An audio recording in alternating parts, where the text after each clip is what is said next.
우리 지역 국회의원의 의정활동을 밀착해서 보여드리는 국회 24시. 안녕하세요, 주경입니다.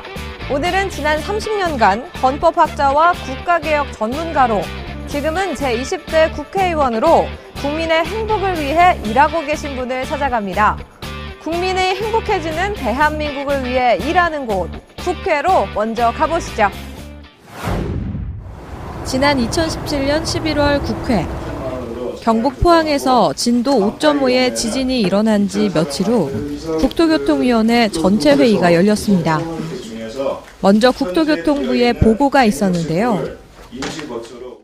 지난 11월 15일 포항에서 발생한 지진으로 1,200여 명의 이재민이 발생하였고 14,000여 동의 건물이 피해를 입었습니다.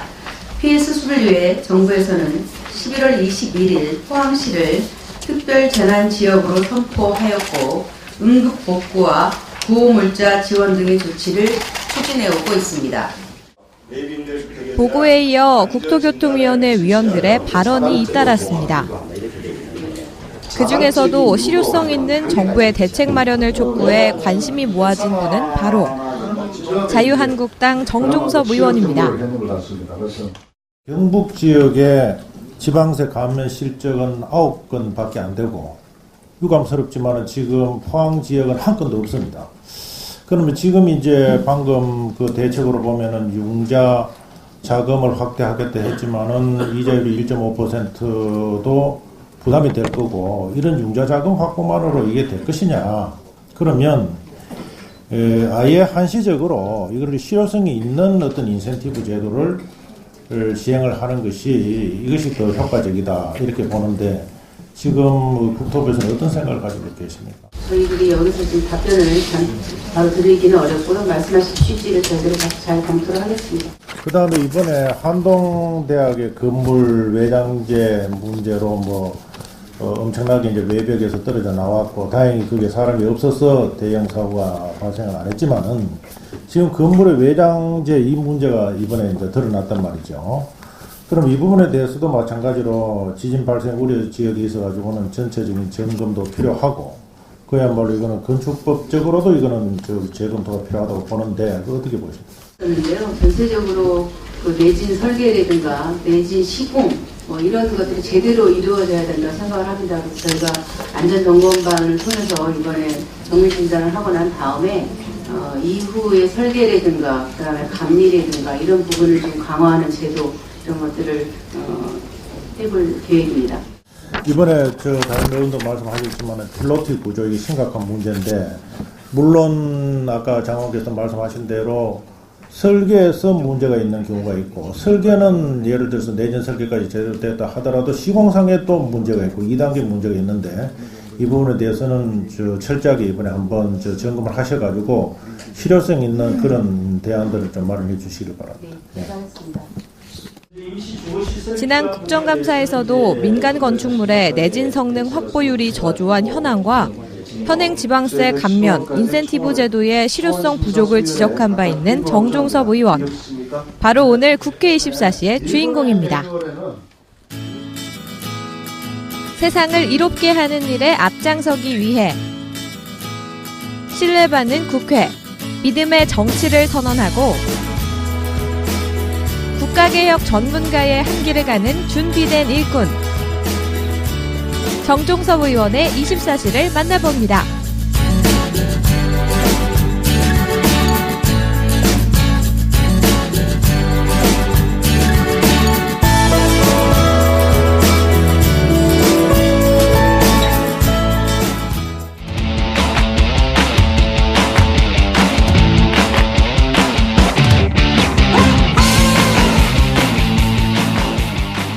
안녕하세요. 안녕하세요. 예. 네. 오늘 의원실에서 함께하게 됐는데요. 네. 의원님, 제가 의원실을 돌아보니까요. 정말 이 사방에 글씨가 가득합니다. 네. 평소에 좀 서예 저희가 제가 바쁘신 것 같아요. 예, 그렇습니다. 어떠세요? 한쪽에는 제가 법학자지만은 한쪽에는 이제 문화예술 이쪽을 오랫동안 관심을 가지고 제가 서예, 그림 이쪽에 많이 공부를 하고 와서 제 방이 다 이렇습니다. 네, 그럼 좀 더 다양한 이야기들 나누면서 네. 조금 얘기를 나눠보도록 하겠습니다. 저희 첫 번째 순서는 짬짬 토크 시간인데요. 저희가 이렇게 키워드를 좀 준비해 봤습니다. 이 중에 마음에 드시는 걸 하나 뽑아서 저에게 주시면 관련된 이야기를 나눠보도록 하겠습니다. 토크. 네. 크를 꼽아주셨습니다. 여기 어떤 내용이 들어있을까요? 문화예술입니다. 네. 방금도 이야기를 드렸지만 참 문화예술에 조예가 깊으신 것 같습니다. 좀 관심을 갖게 된 계기가 있을까요? 우리나라가 참 어려운 과정을 거쳤잖아요. 또 어려운 과정을 거치다 보니까 사람들이 전부 먹고 사는 문제만 몰입을 하고 또 그렇게 하다 보니까 어느 순간 우리도 모르게 그야말로 돈의 포로가 되었습니다. 그래서 이렇게 해서 과연 격조 있는 삶을 살 것이냐, 인간다운 삶을 살 것이냐, 결국은 문화가 축적이 안 되고 문화가 높지 않은 나라 치고 제대로 그야말로 국민이 행복한 나라를 만들기는 어렵거든요. 그래서 이 문화예술은 오늘날에는 이거 문화예술을 산업으로 자꾸 접근하지만 그 산업 이전에 문화예술이라는 것은 그 삶의 격조, 그야말로 인간다운 삶을 사는 그 핵심적인 요소이기 때문에 이 문화예술이 이게 바탕이 되지 않은 정치도 사실은 그게 공허한 것이죠. 네. 그렇다면 좀 특별히 좀 애정이 가는 작품 있을까요? 저는 뭐 중국 그림, 글씨 이런 글씨 중에는 글씨는 제가 봤을 때는 늘 이제 왕희지 글씨가 참 멋있고 또 그 이후로도 많은 서예가들이 예술적인 변모를 많이 했고 특히 우리나라에서는 이제 우리 추사 선생, 제 방에도 걸려 있습니다만은 예. 그래서 우리 추사 선생은 학자이시면서 예술적 감각이 워낙 높기 때문에 그런 글씨가 나오는 거죠. 그래서 우리 추사 선생은 단순히 서예가가 아니고 그분은 당대 뛰어난 학자이면서 이제 정치적인 개혁을 하려고 했던 분이죠. 네. 이렇게 문화예술에 관심이 참 많으신데 그렇다면 좀 직접 출품하신 좀 서화 작품 있을 것 같아요. 저는 뭐 많은 전시회에 출품을 했습니다. 그래서 그렇다고 해서 제가 프로로 무슨 작가 활동을 하는 것은 아니고 예, 그래서 많이 했습니다. 좀 겸손하게 얘기를 해주셨는데요. 좀 수상도 좀 하셨을까요? 수상은 제가 오히려 뭐 상을 줘야 될 입장이 제가 상을 받을 입장은 아니니까. 네. 그럼 계속해서 다음 키워드 한번 뽑아보도록 하겠습니다. 네, 국회 또 한번 보겠습니다. 네, 이번에는 국을 뽑아주셨습니다. 이번에는 또 어떤 키워드가, 정봉주입니다. 이 단심가의 주인공인 이 정봉주 선생 그렇죠. 말씀하시는 거죠? 네. 어떤 관계가 있는 건가요? 이제 우리 포원공께서는 우리 집안의 제일 큰 집, 우리 선조 되시는 거죠. 그래서 이제 우리 연일 정가들 집안에서는 참 우리 포원공을 다, 모든 판단의 기준과 행동의 기준을 그거를 중심으로 해서 사실은 후손들이 다 살아온 것 아니겠습니까? 그런데 이제 제 지금 앉아있는 뒤에 있는 이 병풍도 사실은 이게 이 포원 선생 24살 때 과거 시험 수석 답안지입니다. 어떤 내용들 있는지도 좀 궁금하거든요. 네, 그 당시에 여러분들 아시다시피 고려가 굉장히 혼미할 때입니다. 그리고 그 당시에는 이제 불교를 가지고 불국토를 만들면 참 나라가 잘 된다고 생각을 했지만 현실과 참 이상은 다르지 않습니까? 그래서 이제 포원공께서 계실 때는 그 당시에 이제 유학이 현실 정치 학문이 들어와서 현실 정치 학문으로서 이거를 나라를 해야 된다 하는 새로운 이제 흐름을 잡으셨고 특히 그 당시에는 이제 국정이 굉장히 문란할 때니까 포원공께서는 문과 무가 양립을 해야 된다. 그래서 무도 분명하게 써야 되고 문도 분명하게 써야 나라가 이게 제대로 깃털이 잡히는 것이다. 그게 이제 우리 이 답안지의 기본적인 철학입니다. 네. 좀 놀라운 사실이 의원님께서 이 명산대차를 현판들을 좀 쓰신 게 한두 개가 아니라는 정보를 제가 들었습니다. 좀 가장 기억에 남는 현판은 어떤 거고 또 어떤 글귀인지 소개 그래서 좀 해주세요. 이제 그 현판이라고 하는 것은 이제 불교 영역이니까 제 스스로도 또 불교 쪽으로 공부를 하고 이런 인연이 있으니까 스님들께서 어떤 데는 말씀을 계셔서 제가 쓰기도 했는데 우선 이제 그 대견사 그야말로 옛날에 참 우리 비설산 대구 비설산에는 제일 꼭대기에 대견사가 있잖아요. 대견사를 중건을 할 때에 거기에 이제 대견 보궁이라는 것도 쓰고 또 저 범어사에도 참 제가 존경하는 의상스님을 모시는 조사전 거기에 있는 현판도 다 출연하고 다 있고 또 저 강진에 가면은 백년사에 주지스님 계시는 그 방이 작비제입니다. 작비제라는 이름인데 그 작비라고 하는 것은 옛날 도연명 선생이 참 현실 정치에서 그야말로 절망과 환멸을 느끼고 다시 고향으로 돌아오셔가지고 생각해 보니까 당신은 참 출사해서 이 세상을 바로잡겠다고 나가봤는데 내가 결국 한 것이 잘못됐다. 그래서 어제 한 일은 잘못됐다. 그 오늘 생각하면 오늘 내 생각이 오히려 맞고 과거에 내가 나간 그 일이 지금 생각해 보니까 후회된다. 뭐 이런 얘기인데 네. 뭐 그런 여러 가지에서 전국적으로 이리저리 네, 정말 좋은 있습니다. 글귀들을 많이 네. 새기셨습니다. 그럼 좀 다음을 또 뽑아보도록 하겠습니다. 네, 이번에는 24를 골라주셨는데요. 이번에는 개혁입니다. 네. 의원님을 설명하는 키워드 중에 이 개혁을 빼놓을 수가 없을 것 같습니다. 이 개혁의 디자이너로서 좀 큰 그림을 그린다는 평을 많이 받고 계신데요. 이런 평에 대해서는 좀 어떻게 생각하실까요? 사실은 뭐 그렇습니다. 저는 개혁 빼고는 사실 존재하기 어려운데 제가 30대 이제 헌법학을 공부를 하고 이렇게 하는 것이 무엇을 위해서 이 헌법학을 공부를 하는 것이냐. 결국은 이 대한민국을 정상적인 국가로 만드는 것, 그 이론 공부를 해서 그 이론의 바탕에 둔 설계도를 만들어내고 그러면 내가 멋있는 설계도를 하나 만들어내면 우리 후손들이 정말로 이게 참 정상적이고 발전할 수 있는 그런 국가에서 살 것 아니냐. 이게 뭐 평생에 제가 하는 화두인데 그래서 이제 국가를 전체적으로 디자인하는 그랜드 디자인 이것을 사실은 뭐 30대부터 지금 환갑 넘는 시절까지 지금 하고 있죠. 뭐 그러다 보니까 사법개혁도 제가 젊었을 때부터 늘 주장했던 거고 또 행정부 개혁, 국회 개혁, 정치 개혁 그러다 보니까 전체적으로 이제는 대한민국이 발전할 수 있는 큰 이제 설계도 그리는 것. 뭐 그것이 제 뭐 남은 평생 꿈이죠. 예. 네. 이 법학자로서도 참 개혁을 꿈꾸셨지만 지금은 정치인으로서 좀 개혁을 꿈꾸고 계시지 않습니까? 그렇다면 20대 국회의원이 되신 것도 이 정치를 좀 더 적극적으로 개혁하겠다는 실천의 생각 때문에 되신 걸까요? 뭐 그렇다고 볼 수는 있습니다. 예를 들어서 제가 학계에 오랫동안 있었지 않습니까? 그러고 현실 뭐 정치에는 일체 나오지를 않았는데 그 학계에 있으면서 지금까지 이 대한민국이 발전할 수 있는 그런 어떤 헌법 이론들, 그런 국가 이론들을 이제 만들어내고 이제는 본격적으로 나가서 뭔가 좀 고쳐놔야 되겠다 해서 뭐 행정부에도 참여를 하고 했습니다만은 뭐 그것이 한 사람의 참여로 그게 되기는 쉽지 않은 것이고 결국은 국민 모두가 여기에 대한 인식을 가지시면서 정말 우리 후손에게 넘겨줄 멋있는 대한민국이 어떤 그림일까 여기에 대해서 이제 우리가 하는 것이겠죠. 그러다 보면 뭐 제가 행정부에도 있고 지금 입법부에도 와 있습니다만은 이런 것은 어떻게 보면은 그냥 단순한 우리 옷에 불과한 거죠. 옷에 불과한 것이고 제일 중요한 것은 이 대한민국을 발전할 수 있는 제대로 된 이 청사진 이것을 만들어내는 것.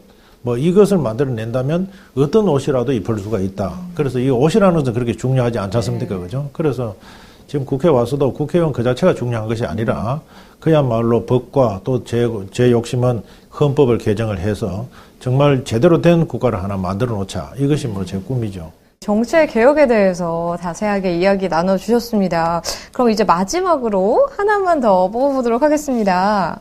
그렇습니다. 네, 감사합니다. 이번엔 짬을 골라주셨는데요. 짬은 대한민국의 3권입니다. 이 3권 하면은 입법과 행정 또 사법 이렇게 말을 하잖아요. 걸어오신 길이 좀 남다르세요. 이 세 개를 다 거치셨습니다. 소개 좀 부탁드릴게요. 글쎄요, 어떻게 하다 보니까 이제 그렇게 됐는데, 저는 뭐 원래가 학자가 원래 제 꿈이었죠.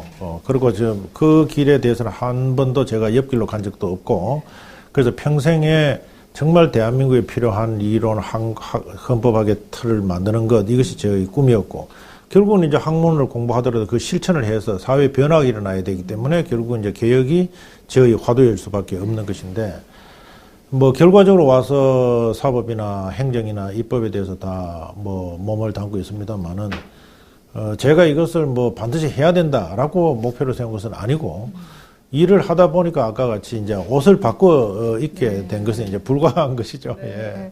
좀 연결이 다 되는 것 같은데요, 네. 의원님. 그렇다면 현재는 지금 국회의원으로서 좀 일을 하고 계신데 어릴 적부터 좀 꿈꿔보신 일일까요? 저는 뭐 정치를 어릴 때부터 꿈꾼 적은 없습니다. 공부하는 것, 학문하는 것, 진리를 탐구하는 것, 이것이 사실은 이제 제 목표고, 저는 결국은 이 학문도 이론과 실천이 병행해야 된다고 보는 것이고, 저는 젊었을 때 학자로서 출발을 할 때 제가 선언을 한 게 있습니다. 모든 이론은 실천적이어야 된다.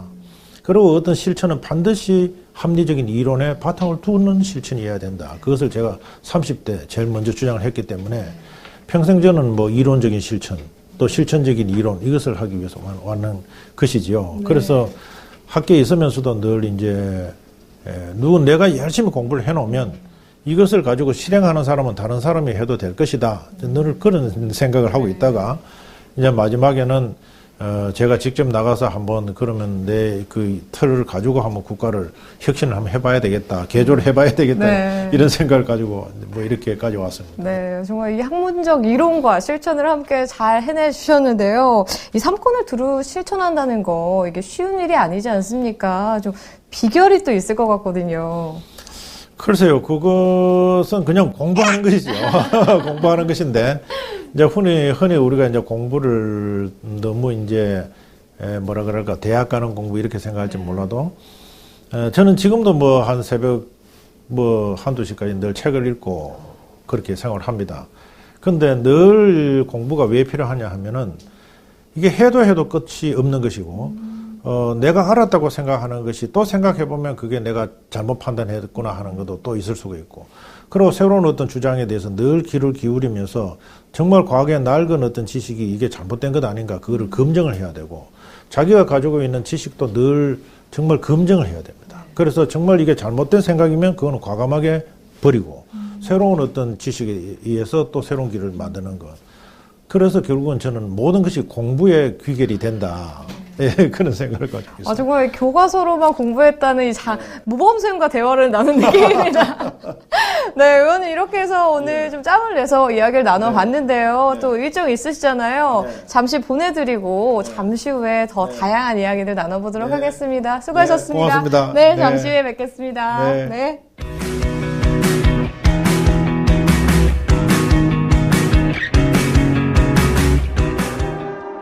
국회의원회관 제3층 로비가 도자기 전시회장으로 바뀌었습니다. 전라북도 고창의 한 샌인 교우촌인 호암마을에서 활동하고 있는 푸른 눈의 수녀 강칼라 수녀와 마을 어르신들이 함께 빚은 도자기 100여 점이 선을 보였는데요. 이 도자기 전시회에 직접 도자기를 만드신 이모님은 특별히 그렇게 멀리 우리하고 멀리 있어도 우리를 잊지 않으시고 계속 도와주시고 이렇게 좋은 자리 마련해 주시는 것에 대해서 또한 감사드립니다. 앞으로도 열심히 더욱더 하겠습니다. 이번 전시회는 특별히 소록도를 치유의 섬으로 바꾼 오스트리아 출신 간호사의 노벨 평화상 수상을 기원하고자 개최한 자리여서 그 의미가 더욱 새로웠는데요. 문화예술을 사랑하는 정종섭 의원이 축사를 통해 전시회의 의미를 기렸습니다. 오늘 행사는 방금 보셨듯이 강칼라 수녀님께서 68년에 젊은 나이로 우리나라 오셔가지고 일생을 다 바쳐서 그 당시에 우리에게서 외면받고 관심이 바깥에 있었던 그 한센인 환자들을 전부 돌보시고 그 가족들과 함께 고창에 지금 호암마을이라고 하는 여러분들 가보시면 정말 멋진 마을을 새로 만들어 놓으신 일에 그 어른들께서 오늘 도자기 전시회를 하는 그런 행사입니다. 여러분들께서 귀중한 자리에 함께 해준 데 대해서 감사를 드리고 앞으로 이 어르신네들의 활동에 더욱더 관심을 많이 쏟아주시기를 바랍니다. 문화예술에 대한 관심을 국회 안으로 들여와 국회와 정치의 격을 높이는 일에 앞장서고 있는 정종섭 의원. 문화의 향기 있는 자리가 아름답게 느껴진 행사였습니다.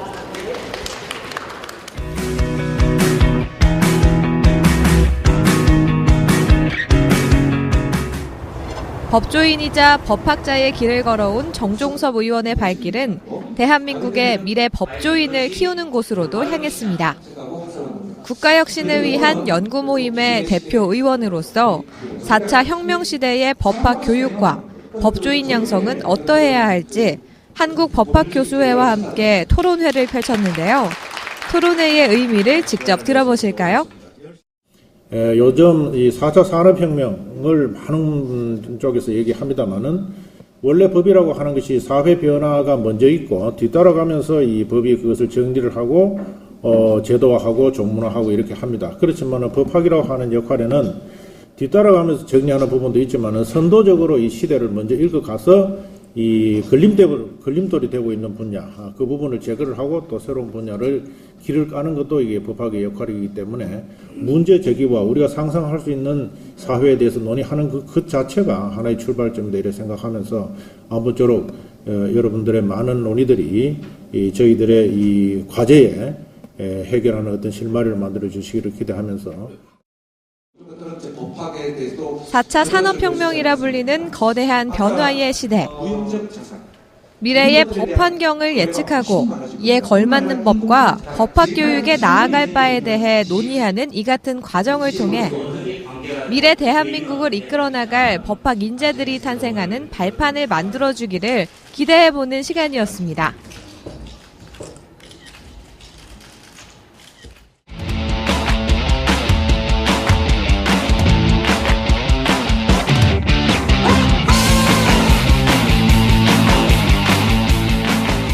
이번에는 좀 더 깊이 있는 이야기를 나눠보려고 하는데요. 네, 문담 레이더 시간입니다. 좀 준비되셨나요? 네. 네. 그럼 먼저 제 20대 국회의원 초선 의원이셨잖아요. 작년에 돌아보셨을 때 좀 어떻게 평가하시나요? 글쎄요, 제가 워낙에 참 어려운 시기라서 제가 해야 될 역할이 뭘까를 더 고민을 하게 되고 또 그 혼란기 속에서 정말 방향을 어떻게 잡아야 될 것이냐.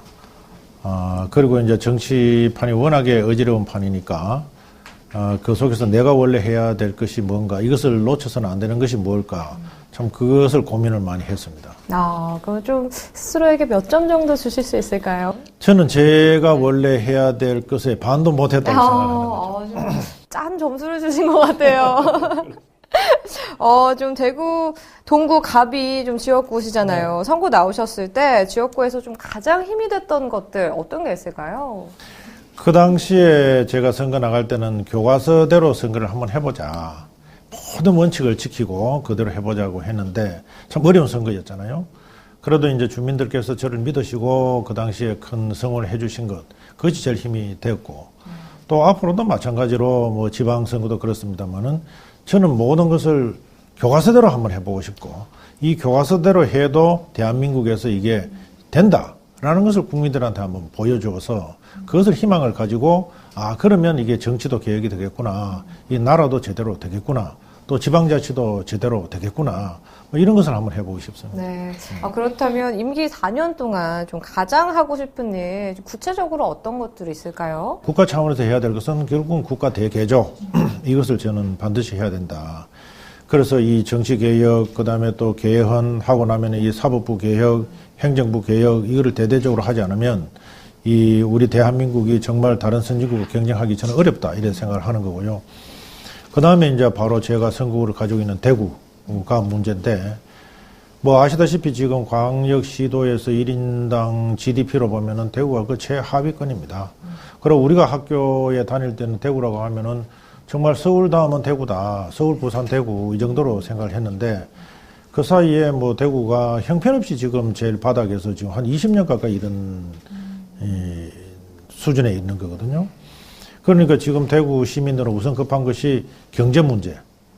다른 지역은 다 잘 돼 가는데 왜 대구만 이러냐 하는 경제 문제에 굉장히 관심이 많으시고, 그래서 물론 이제 대구 경제를 살리는 것도 중요하지만은 저는 대구 경북이 제일 중요한 것은 역시 돌아가면 문화적인 문제라고 생각을 합니다. 그래서 이 영남 지역이 가지고 있는 고려시대 신라, 고려 조선을 내려오면서 그 영남에 있는 학문, 예술, 그 뿌리가 엄청나게 깊고 그 어떤 이 깊이라는 것이 엄청나게 깊은데 이것을 제대로 지금 다 우리가 발굴을 제대로 못하고 해석을 못하는 거죠. 그래서 대구가 좀 더 이 격조가 있는, 우리가 흔히 얘기하는 학예, 학문과 예술, 뭐 흔히 요새 말로 하면 인문학, 그러니까 인문학의 토대가 원래 대구예요. 근데 그것이 제대로 만들어지지 못한 것. 이것을 좀 해서 이 대구가 영남의 어떤 정신적 문화의 어떤 중심이 되는 거. 이런 것을 만들어야 격조 있는 그런 도시가 되지 않을까 하는 그것도 동시에 제가 생각을 하고 있습니다. 네, 좀 근본적이고 좀 장기적인 계획들 많이 갖고 계신데요. 지금부터는 정 의원님이 추구하시는 국회와 또 정치 개혁에 대해 보다 자세하게 이야기 나눠보도록 하겠습니다. 먼저 화제가 된 것이 이 국회의원의 세비 인상 반대와 또 보좌 직원 늘리는 것 반대를 주장하셨어요. 어떤 내용인가요? 그건 너무나 당연하죠. 전번에 기억하시겠지만 저희들이 20대 국회 개원할 때에 뭐 특권을 내려놓겠다, 뭐 또 국회의원 무슨 배지도 서로 안 달겠다, 네. 그래가지고 보좌진도 안 늘리겠다, 세비도 동결하겠다, 다 했잖아요. 그런데 이번에 보시다시피 국회 보좌진 8급을 하나 늘렸잖아요. 또 세비도 또 그랬잖아요. 그러면은 공무원 하나를 제가 행자부 장관해서 잘 알고 있습니다. 국가에서 공무원 하나 늘린다는 게 정말 어려운 일입니다. 왜냐하면은 정말 공무원이 꼭 필요해야만이 공무원을 늘리죠. 거기에 대한 공무원 임금뿐만 아니라 연금뿐만 아니라 그것이 다 국민 세금으로 국민이 돈을 내서 하는 겁니다. 이거는 국민이 그야말로 안 그래도 국회에 대해서 불신이 많은데 이 국민들이 얼마나 거의 절망적 수준 아니겠습니까? 그죠?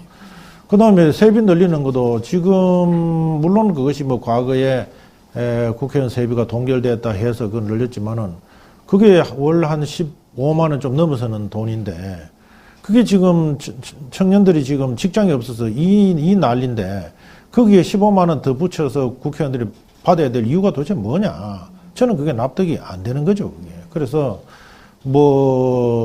제가 잘났다 이렇게 해서 제가 무슨 세비 반대를 하고 8급 보좌진 반대 이게 아니고 이게 이유가 없다. 정당한 근거가. 그러면 국민들한테 어떻게 설명할 거냐. 그래서 제부터 이건 안 하는 게 맞다. 이렇게 결정을 한 거죠.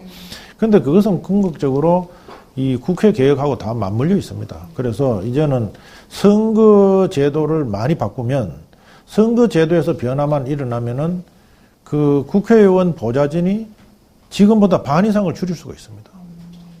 예. 그래서 이제 이런 것이 서로 다 맞물려 있기 때문에 제가 말씀드리듯이 이 패키지 계획을 해야 된다. 하나만 이렇게 손대서 될 일이 아니다. 이렇게. 네, 정말 모든 게 다 맞물려 있네요. 그렇습니다. 네. 정치가로서 발의한 대표적인 법안들 중에 좀 어떤 게 있을까요?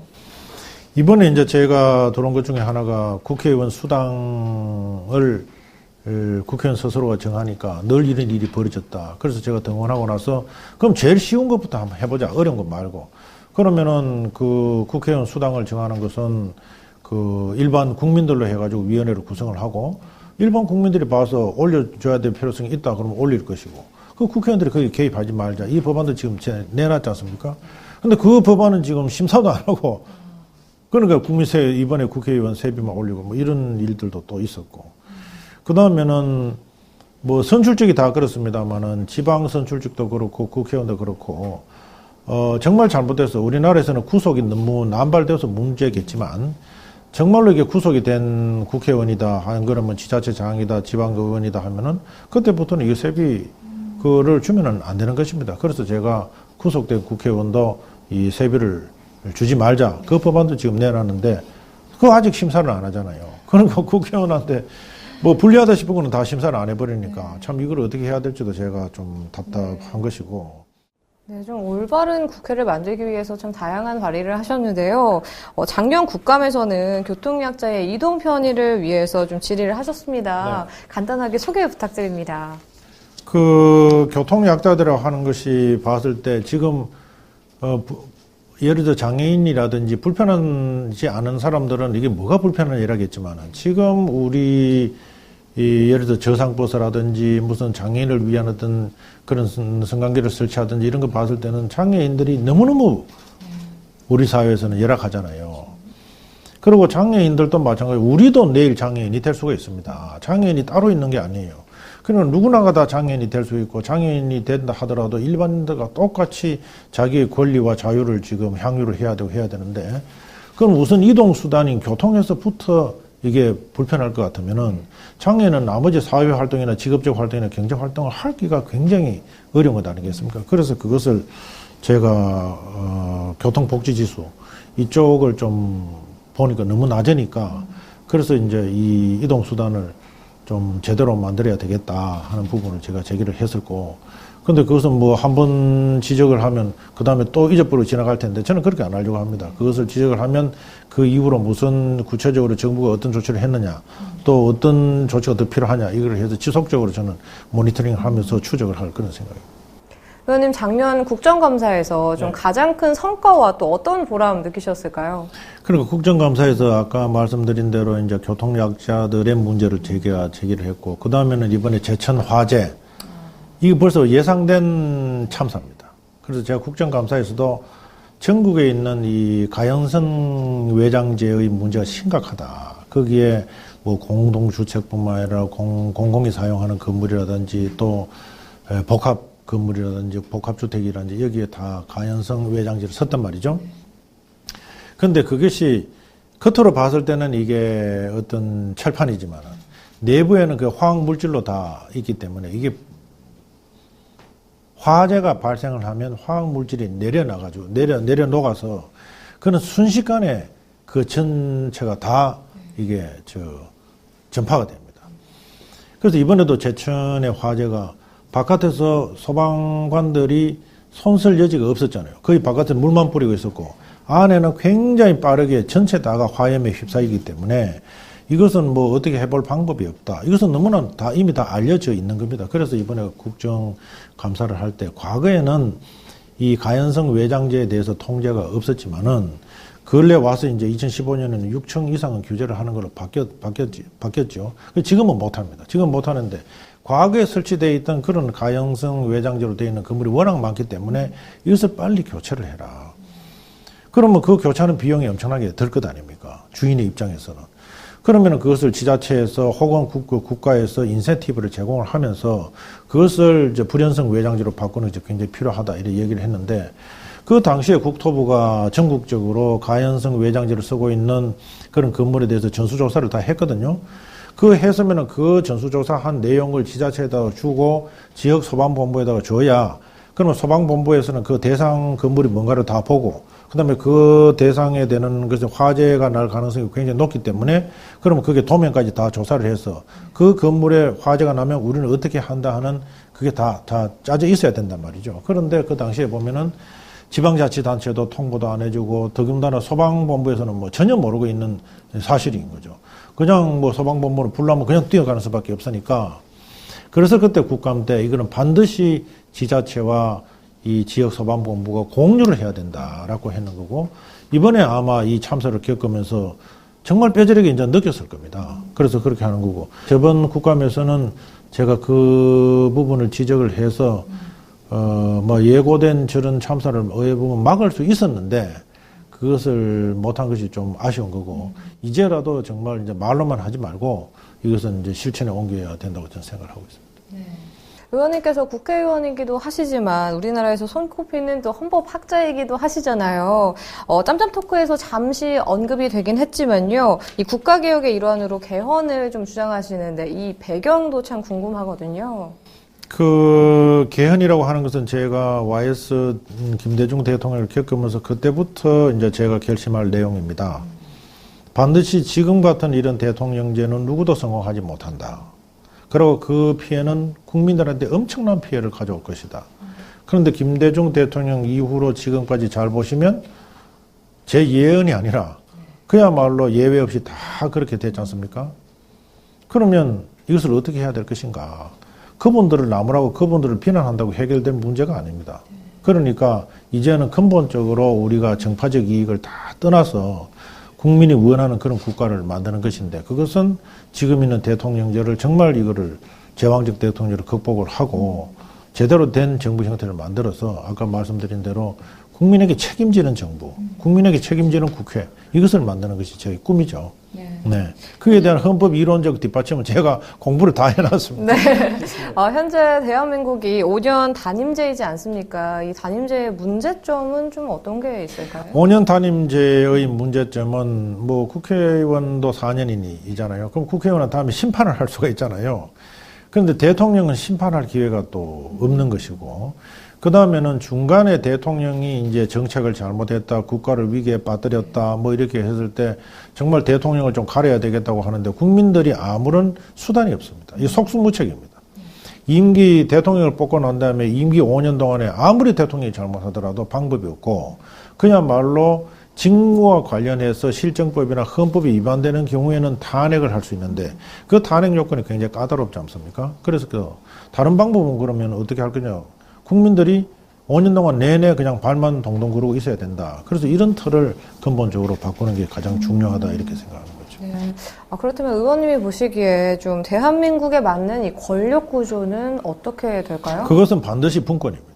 우리가 이제 분권이라고 했을 때 왜 모든 사람들이 분권이라는 것을 주장을 했겠습니까? 권력이 집중이 되고 하면은 권력이 집중되면 거기에 독재가 일어나고 또 권력을 집중한 대통령이 모든 것을 다 하려고 했을 때 엄청난 실수가 있는 것이고 대통령이 완벽한 사람이 아니잖아요.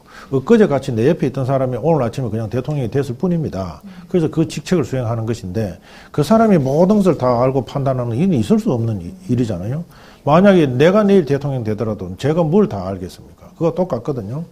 그래서 이제 그러한 리스크를 이제 줄여야 되는 것인데 분권은 기본적으로 이제 중앙 권력과 지방 권력 이 사이의 분권, 이걸 수직적 분권이라고 합니다. 그래서 이번에 이제 개헌하면서도 우리가 지방 분권이 화두가 또 되듯이 반드시 중앙에 있는 권력을 많은 부분을 지방에다가 넘겨줘야 되는 거, 그건 너무나 당연합니다. 그리고 그거는 헌법 개정을 안 해도 지금이라도 대통령이 내 권한의 50%를 지방에 넘겨주겠다 하면 오늘부터 계획 짜서 넘기면 되는 거예요. 문제는 대통령이 되고 나면 그것을 안 한다는 거죠. 그리고 대통령 선거 때는 온갖 국민들한테 얘기를 해놓고 대통령 되고 난다면은 그 돈을 자기가 쥐고 있어야 힘이 생기는데 그걸 안 놓으려고 하는 것이죠. 그 다음에 지방자치단체를 통제하려고 하는 조직권한이라든지 그것도 마찬가지로 중앙에서 다 쥐려고 하니까 이것이 안 되는 겁니다. 그래서 이제 올해 우리가 작년인가요? 국회에서 지방분권 그 특위를 만들어가지고 일괄적으로 아예 다 이양을 하자.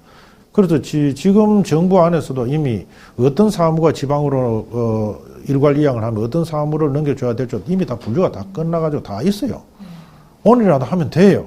그런데 문제는 그걸 안 하는 게 문제가 되잖아요. 그렇듯이 이 수직적 분권을 반드시 해야 되고 수평적 분권에서 뭐가 문제냐 할 것 같으면은 제일 큰 덩어리가 지금 대통령을 정점으로 하는 행정부와 국회 간의 이게 이제 분권인데 아시듯이 지금 뭐 저희들도 마찬가지로 그거를 다 경험을 했지만은 집권 여당이라고 하는 것은 결국은 대통령의 견제 역할을 하는 것이 아니라 대통령의 말이 한마디만 떨어지면 집권 여당 국회의원들은 전부 여기서 행동대로 그냥 다 일사불란하게 행동을 하지 않습니까? 그럴 것 같으면 행정부와 국회 간의 권력을 분산시켜 놓고 견제를 해놓은 이 기능이 작동을 하지 않습니다. 아무리 여당이라고 하더라도 행정부가 잘못하는 것을 견제하는 것이 국회인데 그때는 정확한 역할을 해줘야 되거든요. 그래서 지금 구조에서 행정부하고 국회 간에 있어서 이 분권도 제대로 작동하지 않는 것이고 그 다음에 행정부 안에 볼 것 같으면 대통령이 행정수반하고 국가원수를 겸하고 있으니 혼자서 그 집중된 권력을 다 쥐고 혼자서 휘두르고 있으니까 이게 안 되는 것이죠. 그래서 이제 대통령이 자기 생각을 해낸 것을 마음대로 이게 잘 안 된다. 할 것 같으면 이제 다른 엉뚱한 이제 수단을 동원하는 거죠. 그래서 경찰, 검찰, 국가정보기관, 국세청, 공정거래위원회, 요새는 또 사법부까지 다 장악을 해서 내 사람을 다 심어가지고 내 생각대로 한번 해봐야 되겠다. 이거는 독재지요. 그런 것을 역대 대통령이 다 그런 무리한 일을 한 겁니다. 그런 무리한 일을 하다 보면은 그 국가가 정상적으로 돌아갈 리가 없는 것이죠. 그 다음에는 장관들은 다 허수아비 같이 그냥 시키는 대로 하는 사람들 앉혀놓고 그렇게만 하고 그렇게 될 것 같으면 이거는 참 희망이 없다. 그래서 저는 이 부분을 정말로 저는 결심을 하고 다 뜯어고쳐야 되겠다. 제가 국회에 와 있는 이유는 거기에 있다. 저는 그런 생각을 하고 있습니다. 네, 이 국가 개혁에 대해서 진중한 이야기들 나눠보고 있습니다. 정말 막힘없이 얘기를 해주고 계신데요. 아이고, 별 말씀. 네, 물 한 잔 드시면서 예, 예. 좀 천천히 계속 이야기를 나눠보도록 하겠습니다. 이렇게 국회 안에서도 참 고군분투해주고 계시지만 또 폭넓은 대외 활동도 하고 계시잖아요. 지난 2016년과 2017년에 2년 연속으로 IPU 총회에서 우리 국회 대표단으로 참석을 하셨습니다. 이 IPU가 어떤 건지 좀 간단한 소개와 활동의 의미 설명해 주실 수 있을까요? IPU는 이제 국제의원연맹으로 이제 모든 나라가 다 참여하고, 북한도 거기 와 있습니다.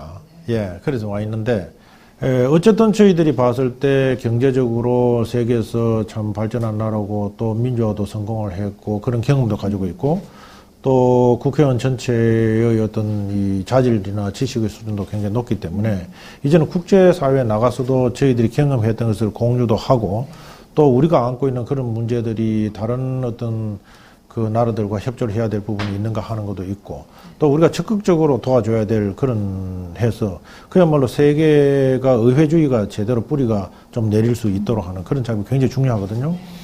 그래서 이제 이런 IPU 활동 같은 것은 우리 국회에도 이제 전문가들이 많이 계시기 때문에 저는 적극적으로 활동을 해서 대한민국의 어떤 그 입지도 늘릴 뿐만 아니라 위상도 걸맞게 이제는 활동을 해야 된다. 그런 생각을 가지고 많이 적극적으로 참여했습니다. 네. 지금까지 좀 중앙정치에 관한 이야기들 나눠봤습니다.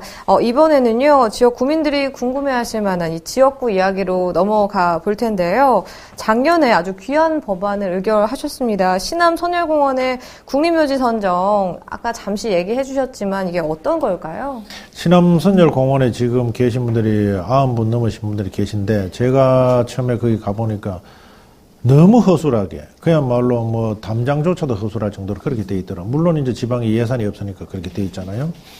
그래서 제가 제일 먼저 이제 그 정비 작업을 해야 되겠다 해서 특별 교부서 15억을 이제 확보를 해가지고 그 정지 작업을 하고 있을 텐데, 그보다 근본적으로 이게 그냥 환경을 무슨 좋게 만든다고 해서 될 일이 아니다. 왜 거기에 계신 어른들이 어떤 분들인가 하는 것을 전 국민들이 알아야 되겠다. 그리고 후손들이 정말로 이 어른들이 우리를 위해서 이렇게 희생을 하셨구나 했을 때 비로소 우리 후손들도 제대로 방향을 잡아가지 않겠습니까? 그래서 저것을 국립묘지를 해야 되겠다. 전국적으로는 그런 경우가 유일하게 시남선열공원 하나뿐입니다. 그래서 국가에서도 이게 제대로 안 거죠. 그래서 이제 국가보훈처에서도 그걸 인식을 했고, 이번에 이제 시남선열공원이 이제 국립묘지가 되면 이제 국가가 직접 모든 것을 다 이제 관리를 하니까, 그리고 거기에 이제 저희들이 모시고 있는 그 어른들의 역할도 이제는 제대로 평가를 받고 제대로 국민들한테 알려지면서 그분들의 어떤 정신이 후손들한테 저는 제대로 전달될 것이다, 이런 생각을 듭니다. 또 정부도시 재생사업에 선정이 된 곳이 또 있다고 들었습니다. 어떤 곳인가요? 제가 국회의원 되고 우리 동료 국회의원들한테 이렇게 얘기한 적이 있습니다. 우리 동네 투어를 한번 가자. 라고 하니까 처음에는 전부 다, 야, 거기 뭐 재밌는 게 있는 모양이다, 이런 생각을 했잖아요. 그래서 제가 그랬어요. 대구라고 할 것 같으면 당신들이 어떻게 보느냐? 그러면 대구라고 하면은, 대구를 모르는 사람들은 여전히 서울, 부산, 대구, 이런 정말 잘 나가는 도시다, 이렇게 생각하고, 또 거기에 살고 있는 사람들이 다 정말 부자들이 사는 것 아니냐, 이렇게 생각하고 있다고요. 그래서 제가 우리 동네 투어를 한번 합시다. 우리 동네 가보면은 얼마나 못 살고 있는 것을 당신들이 눈으로 볼 수가 있다. 특히 제가 저번 선거 때 보니까 온 사람들이, 외지에서 도와준다고 온 사람들이, 야, 어떻게 대구에 이런 곳이 있을 수가 있냐. 거의 슬럼화되어 있는 그런 도시가 제가 살고 있는 그 동구 지역입니다.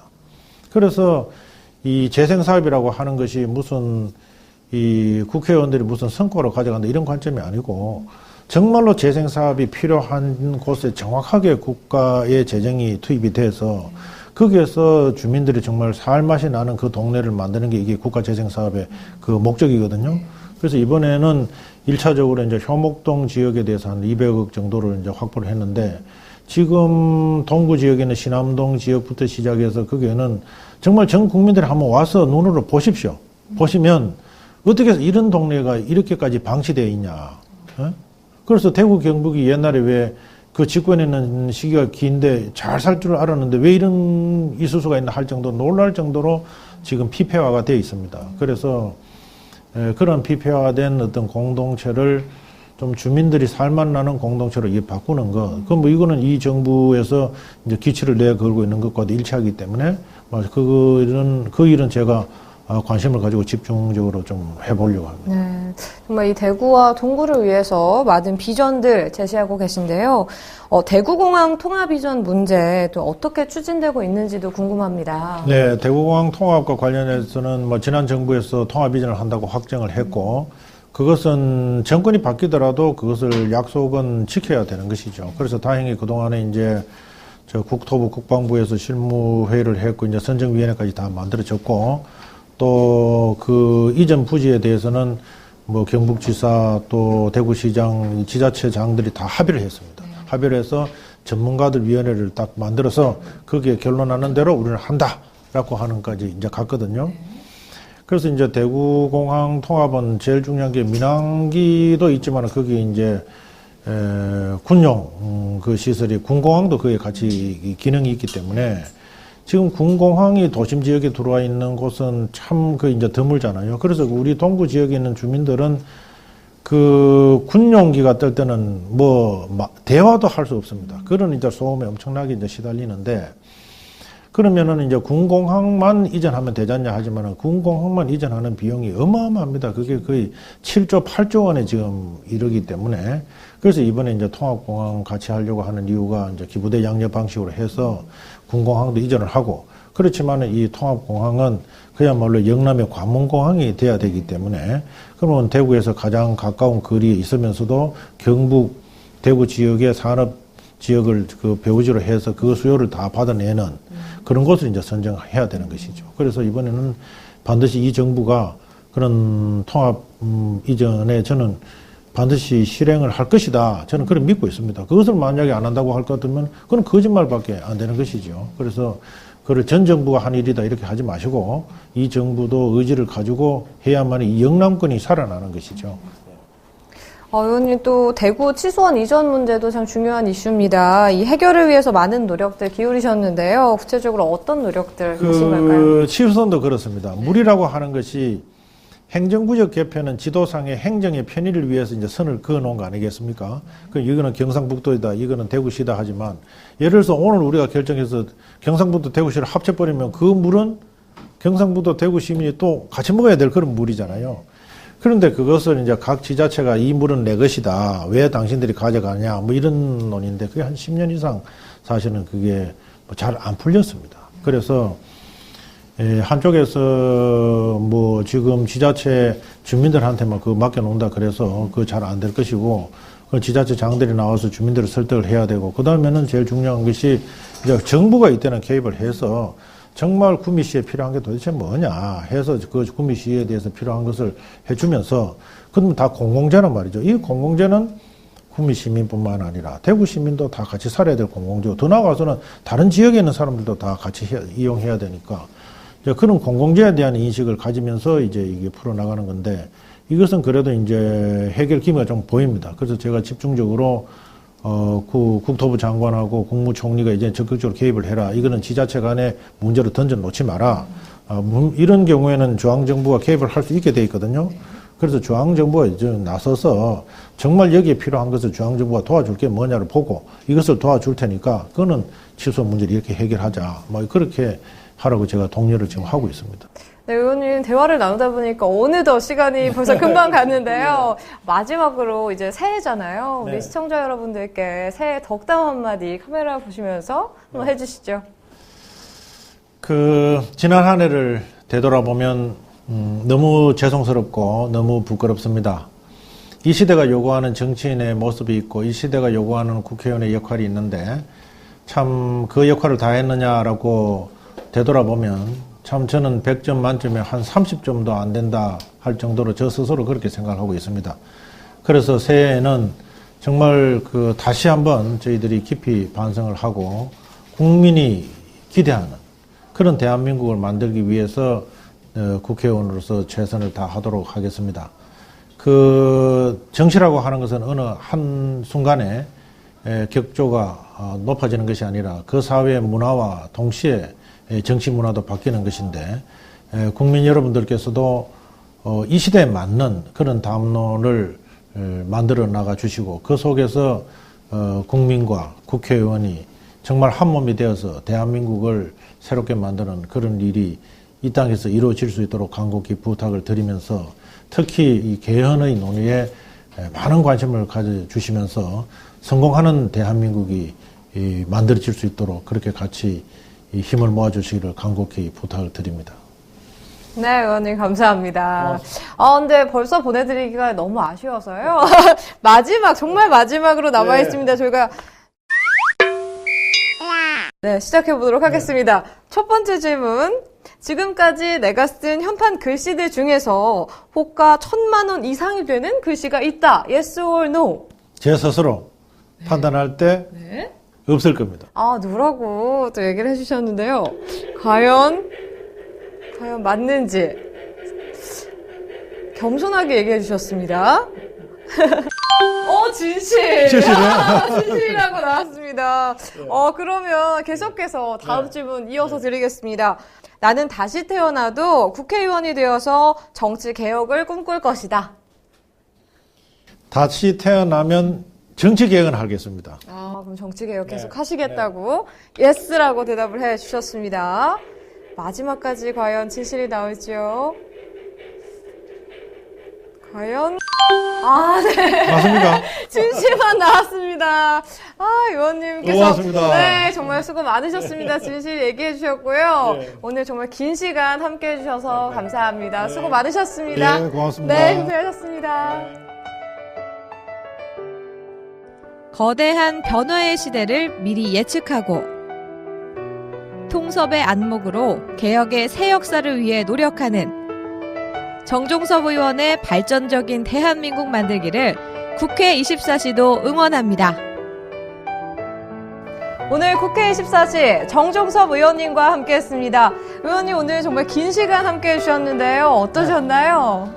그동안에 우리 국민 여러분들께 사실은 제가 가지고 있는 생각을 전달할 기회가 없었는데 오늘은 정말 제 마음속에 있는 얘기를 전부 말씀을 드리게 된 기회 참 좋습니다. 이제 문제는 제가 말씀드린 내용을 실천하는가 안 하는가 국민 여러분들께서 정말 감시를 해주시기 바랍니다. 정말 긴 시간 함께 해주셔서 정말 감사하고요. 마지막으로 의원님과 함께 새해에도 파이팅 하자는 의미에서 구호 함께 외치고 마무리하도록 하겠습니다. 정치개혁, 국가개혁을 이루는 그날까지 이 정종섭이 항상 함께 하겠습니다. 국민 여러분 새해 복 많이 받으세요. 복 많이 받으세요.